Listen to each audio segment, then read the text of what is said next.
প্রিয় বন্ধুরা, আজকে আমার জীবন থেকে নেওয়া কিছু না বলা কথা আপনাদের মাঝে আমি শেয়ার করব। আশা করি ভিডিওটা শুরু থেকে শেষ পর্যন্ত কন্টিনিউ করবেন।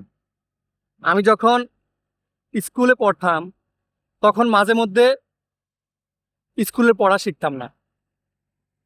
তখন পড়া না শিখে স্কুলে গেলে যথারীতি হেডমাস্টারের মায়ের, ক্লাস টিচারের মায়ের তো আছে।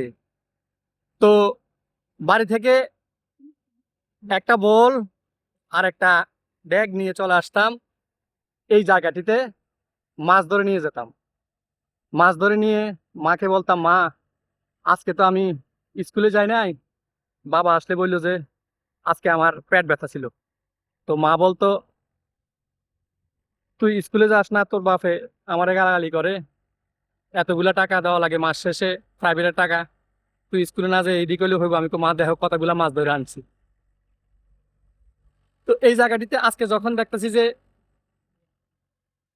ছোট ছোট ছেলেপেলেরা, এমনকি আমার বড় বড় আঙ্কেলরা মাছ ধরতেছে, তখন আমি আর না এসে পারলাম না। এই জায়গাটিতে এসে আমার সেই ছোটবেলার কথাই মনে পড়ে গেল, যখন আমি এখানে স্কুল ফাঁকি দিয়ে কিছু মাছ বাসায় নিয়ে মাকে বলতাম যে মা, বাবাকে বলে দিও আজকে আমি স্কুলে পেট ব্যথার কারণে যেতে পারি নাই। তো সত্যি এমন রোমাঞ্চকর দৃশ্য যখন শৈশবের সাথে এই বয়সে এসেও মিলে যায়, তখন সেটা ক্যামেরাবন্দি না করে আর কোনো উপায় থাকে না। তো এই মুহূর্তে আমার সেই ছোটবেলার কথা খুব বেশি মনে পড়ে গেল। এভাবে ট্রাকের পিছনে এক হাতে একটা ঝাঁকা, আরেক হাতে মাছ রাখার বালতি নিয়ে কত মাছ ধরেছি সেই ছোটবেলা। সেগুলা যারা যারা এভাবে মাছ ধরছেন ক্ষেত পাথরে, তারা তারাই বলতে পারবেন সেই স্মৃতির কথা। এখন আর এগুলা খুব একটা বেশি দেখা যায় না।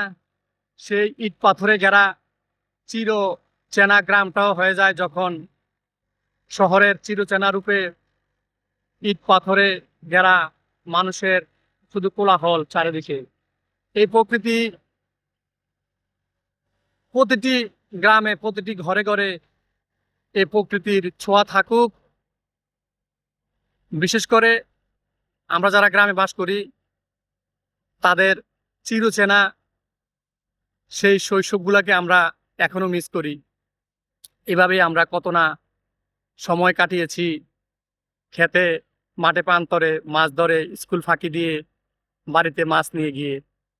তো আজও মনে পড়ে গেল সেই দিনের কথাগুলো, যখন আমি মেইন রোড দিয়ে একটা রাস্তার ভিডিও কভার করতে গিয়েছিলাম। আসার পথে আমি দেখি যে ট্রাক্টরের পেছনে এভাবে ছোট ছোট বাচ্চারা এবং আমার আঙ্কেলরা মাছ ধরতেছে। আমার নেমে যেতে ইচ্ছে করতেছে, যদিও এই মুহূর্তে আমার পরনে লুঙ্গি নাই, আমি নামতে পারছি না। এখন আর সেই বাংলার চিরায়িত এত সুন্দর রূপ আর দেখা যায় না কোনো মাঠে প্রান্তরে। তা আমি আপনাদের সাথে এই মুহূর্তটা ক্যামেরা বন্দি করে রাখলাম, যাতে করে এই যারা যারা এভাবে মাছ ধরছেন সবাই চিনতে পারবেন সেই সেই শৈশবটাকে। আমি খুব মিস করছি। আপনারা কি দেখতে পাচ্ছেন আপনাদের সেই ছোট্টবেলার হারানো দিনের শৈশব? এই যে ট্রাক্টরটা একদম সাইডের অংশটা ফিনিশিং দেওয়ার জন্য আমার কাছে চলে আসছে। একটু কাদাও লাগছে আমার পায়ে। যাক, এই কাদা, এটা হচ্ছে সুগ্রান কাদা। এই কাদা আমার মা মাটি, মায়া। তো সকালে ভালো থাকবেন, সুস্থ থাকবেন, কেমিক্যাল মুক্ত খাবার খাওয়ার চেষ্টা করবেন। আমি বিদায় নিচ্ছি। আবার দেখা হবে নতুন কোনো এক ভিডিওতে। আল্লাহ হাফেজ।